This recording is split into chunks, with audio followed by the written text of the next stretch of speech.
Hey fellow YouTubers, welcome back to my channel. I'm Cunny Guy. It's been a while since I made a video add to my channel, but I decided to take a little bit of time this morning to share with you my experience with reloading for a brand new old pistol, I should say. I say brand new old meaning brand new. I just got it from an online seller, but old because this is a used surplus pistol. This is the Zastava M70 pistol. This is a 32 ACP handgun made in Yugoslavia. A beautiful gun. It's being sold right now for about $260, $270 online as of this date. And it's a real bargain. There are a number of videos out there already on this particular handgun, and I decided to pick this one up after making the decision some time ago to collect what I affectionately refer to as mouse guns. My love for the mouse gun started off with the acquisition of this particular firearm. It's a Colt 1903 and 32 ACP, which I acquired from my father's aunt. Passed away, and this was left in her estate. It's an excellent example of the workmanship of Colt. This particular handgun, based on the serial numbers, dates back to at least the production run of 1928, and this is just a beautiful example of the workmanship. It's a solid handgun, feels really good in the hand, and as you can see, the finish on this handgun is just top notch. I really love this gun. I got this gun when I first got into the sport of shooting, and was disappointed because when my father had told me about this gun, I couldn't wait to see the gun, and then when I got it and I saw it, I said, oh geez, this is a little pea shooter, not much of a gun. But then when I started doing the research on it and the history behind this gun, and this being the predecessor to the 1908 and the 1911, I instantly fell in love, and this is probably one of the most valuable pieces of equipment that I have in my arsenal. I then picked up a CZ70 from Bud's Gun Shop. It's not in the best of shape. It has some rust on the bluing here and some scratches on the barrel here, and a couple of places right here where there's some corrosion and all that, but nothing that dramatic or that critical. It's a CZ70, also made in Czechoslovakia, and is a surplus pistol and fires a 32 ACP round. There's literature out there that talks about how these pistols can be finicky when using American 32 ACP as opposed to the European 32 ACP, and I do have to say that I agree with that. I've shot the 32 ACP rounds that I've made firing out of this particular handgun, and I have no problems shooting it out of this handgun. But when it comes to the CZ70, I've had less than stellar performance and have experienced failures to extract, failure to feed. I've experimented with trying different types of bullets, round nose instead of truncated, or semi-wad cutter rounds to see if that would make a difference, and I can't say that I can really tell that there's a difference. The nice thing about these handguns is that they're really cheap, so if you want to add to your collection of 32 ACPs, this one is probably one gun that you probably want to get. But the reason why I'm making this video this morning is because when I recently got this particular handgun, I took it out to the range along with the CZ70 and then I started to, just shoot the regular rounds that I had previously made to shoot with my Colt and the CZ70, and the gun felt great because it's of a heavier weight than the other two guns. The recoil was quite manageable, quite would even say comfortable. But the problem that I started to experience is a bulging in the case near the rim. What I did was I started loading from the minimum amount of powder charge recommended for the bullet all the way to the maximum, according to the Hodgdon's website for Winchester 231 powder, which I was using. The minimum powder charge was 2 grains and the maximum was 3. So I loaded 5 rounds at 2 grains, 5 more rounds at 2.2, 5 more rounds at 2.4, 2.6, 2.8, and then finally 3 grains. And you can see that here I've got 2 grains, 2.2, 2.4, 2.6, 2.8, and 3 grains that I've sort of loaded here. And that's my normal protocol, which is to load up 5 rounds of each as I test firearms and the ammunition. And as you can see here, these are powder coated bullets. I managed to score a really nice 6-cavity Lee mold, 77 grains, 32 ACP, and this is with the tumble loop grooves, and sized it according to the size of the barrel after swaging the barrel to check the bore diameter. And the first couple of rounds went off without a hitch, no problem. No failures to extract or failure to feed or anything like that. But as I got towards the third set of rounds that I made, I began to notice that the case, or the base of the case, started to bulge, and you can see that right here. I hope you can see it. Anyways, there's a slight bulge right here, like it's a pregnant round or something like that. Got a little baby bump right there in the bottom of the case, which indicated to me that either, a couple of things. One is this is a defective case or a weakened case, and therefore it's bulging. But I noticed that bulge was showing up on all of the rounds on the third set of rounds that I made with the Winchester 231 at 2.4 grains. And so, me in my ignorance, I kept on shooting until I got up to the maximum charge of 3 grains, and then experienced case rupture, as you can see right there.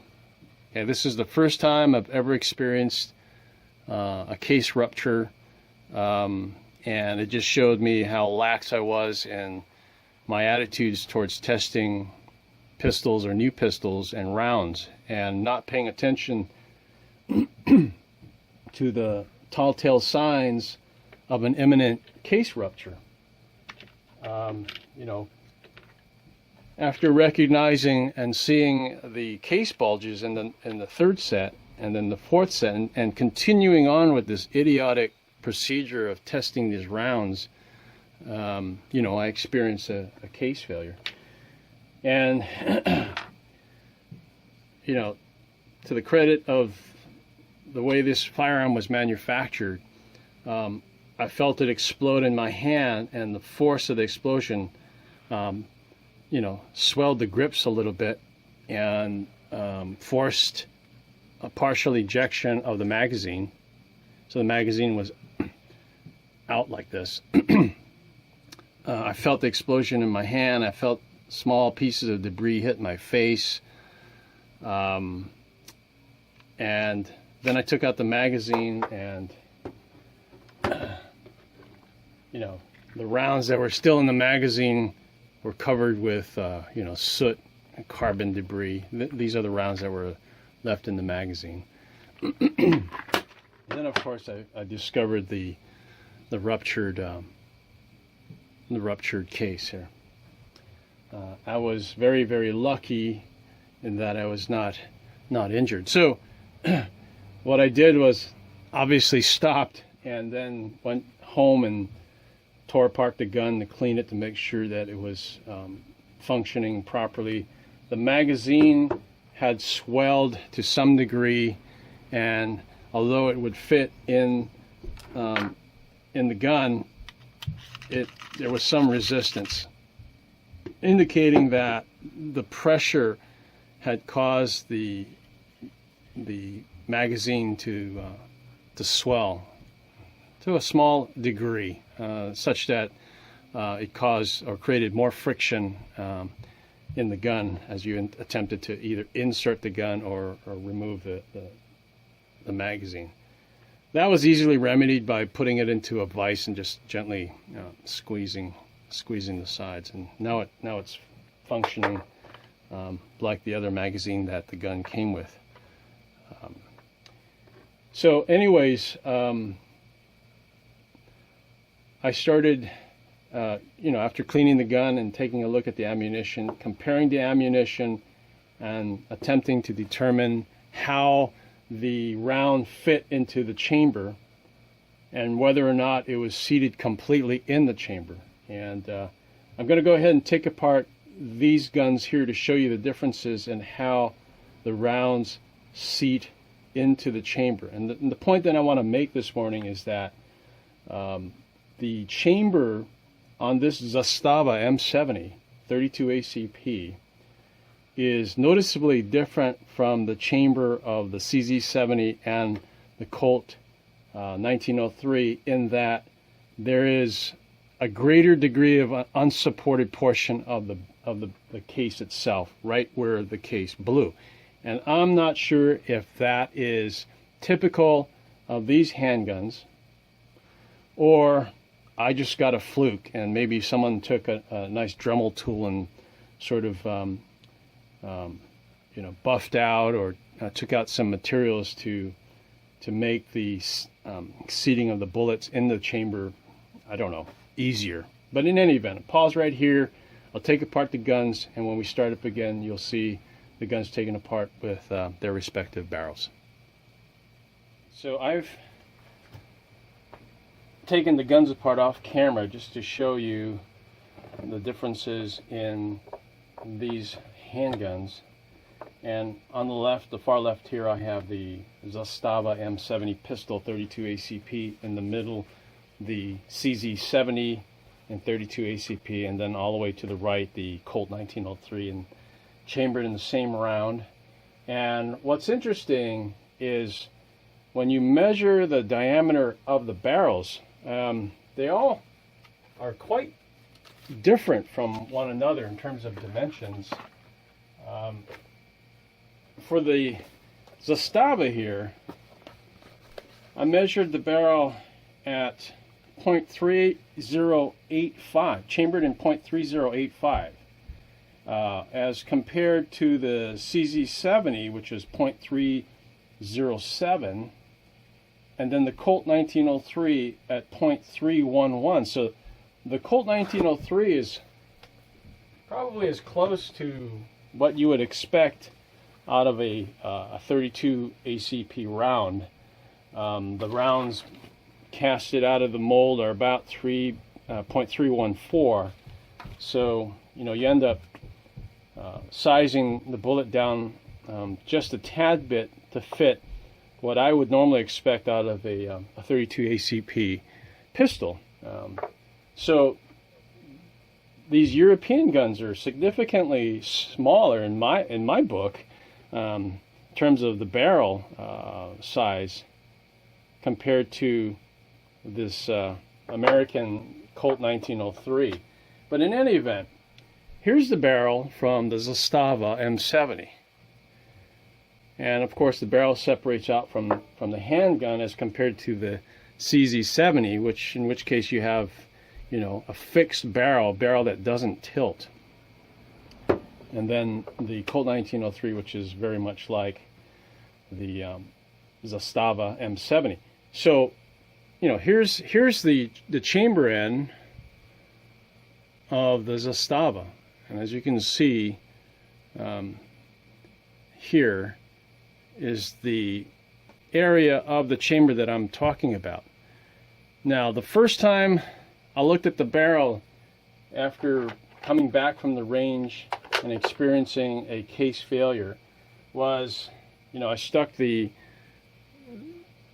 case back into the chamber after I cleaned, of course, the chamber and the barrel, and you know, this is basically what you see here. So you can see where or how the case blew.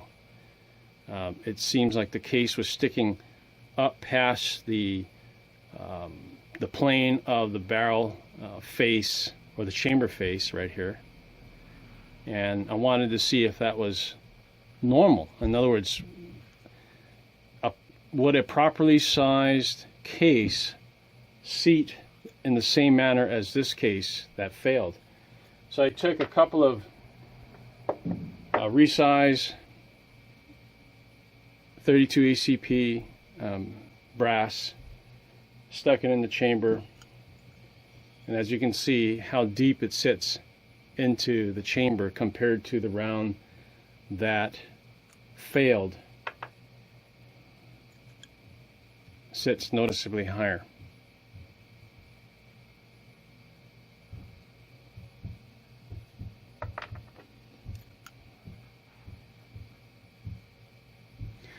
So this indicated to me that the bullets were not seating properly in the chamber, and this is something for, you know, all you novice reloaders, including myself, to be aware of when you are reloading for a particular firearm.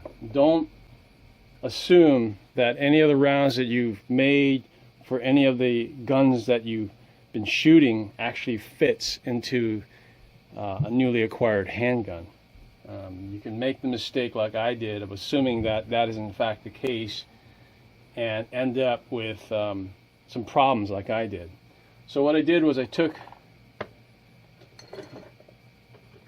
the first set of rounds and you know, stuck them into the barrel to see how they sat, and as you can see how high they sit. They don't, the rim itself is seated very high in the chamber. And I did that with a couple of rounds, and as you can see how high it sits in the chamber. So that indicated to me that the rounds themselves were not seated deep enough into the case itself, and was actually coming into contact with the lands in the barrel itself and causing the bullet not to seat fully in the chamber. So that would account for the reason why the case was sticking so far out of the chamber. It would result in an unsupported portion of the case, and of course, when you've got a situation where the case is unsupported, you have a potential for a case blowout right there by the rim. So what I did next is I reloaded a new set of rounds using, you know, Winchester 231, using the same bullet, and then I made a few dummy rounds and seated those rounds into the chamber to see how they sat. And, you know, I ended up having to push the rounds very deep into the case itself to get the case to sit in the chamber completely, as I believe it should. Now the rounds looked a little awkward compared to the normal rounds that I shoot out of the 32 ACP Colt 1903 32 ACP, and as you can tell, there's quite a difference. But this is something that I would encourage all you novice shooters and some of your experienced shooters to remember and to try when you get a new gun and you make rounds. Fit it into the chamber. Do a test fit by grabbing the actual barrel and shoving it in there to see how it sits. And as you can see, after experimenting with the depth of the bullet itself into the case, you get what I think is what I should have had in the first place, which is a properly seated bullet. So I then went to the range and started firing the rounds again, starting from the minimum load, working my way up to the maximum load.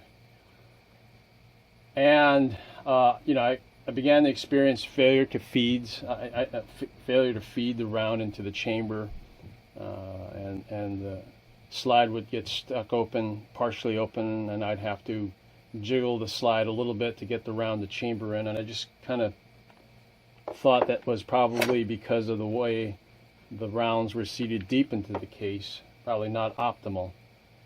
But what was interesting is that even though I had seated the bullets such that, when loaded into the chamber, they were seated as deep as they could go, as would a case with no round that's properly sized, I was still experiencing case bulges. I'm working my way up to the number three or the third set of rounds that I made. It's really difficult to see in the video itself, but there's a slight case bulge there. Even probably more pronounced here in this particular round, as you can see, a bulge. And then working my way up to the fourth set of rounds, even more pronounced, as you can see. So having experienced a case failure with the first batch of ammunition I made, I stopped.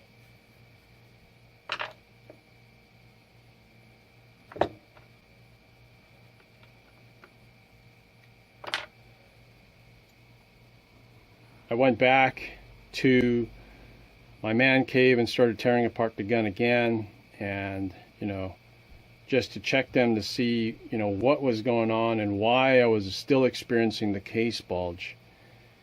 And at this point, my thoughts are that in comparing this particular barrel to the others, this has a generous chamfering of this particular portion of the barrel, which causes the cases to swell upon detonation. I don't know if this is typical of these barrels, or someone hogged it out with a Dremel tool or to polish up this portion of the feed or the ramp, but as compared to the barrels in the CZ70 that I have, it's hard to see, I apologize, but I did polish out this particular portion of the ramp there to ease the bullet into the chamber itself. But if you stick around in the chamber here, you will notice, at least from my perspective, that this particular barrel supports the case more than this particular barrel. And then if you look at the Colt 1903, you will also find that this particular barrel supports the rounds more than the Zastava,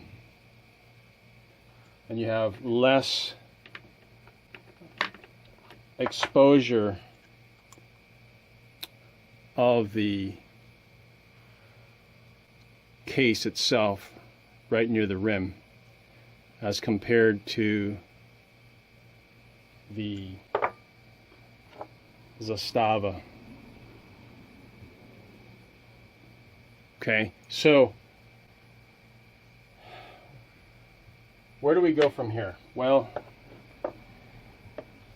my next plan is to purchase some factory ammo to see how the gun works with the factory ammo, and whether or not, you know, the case experiences the same type of problem, or I'll experience the same type of problem with case swelling near the rim with factory ammo. And to me, that'll be put me further down the road with respect to acquiring knowledge about how these firearms actually work, and whether or not you know, you have some inherent limitations with reloading and this particular barrel. I certainly think that, you know, if you use the minimum charge according to the Hodgdon's website, at least with respect to Winchester 231 powder and this particular bullet, you're pretty much safe. There's virtually no, I wouldn't say zero, but virtually no case swelling in the first set of rounds using the minimum charge. And I may be relegated to simply using the minimum charge for this particular handgun. I simply wanted to point this out to all of you who are into reloading and either have this particular handgun or want to acquire one, to be aware of a potential, I'm not saying an existing problem, a potential problem for this handgun with respect to, you know, reloads and having a sufficient chamber to support the entire case. Be aware of it.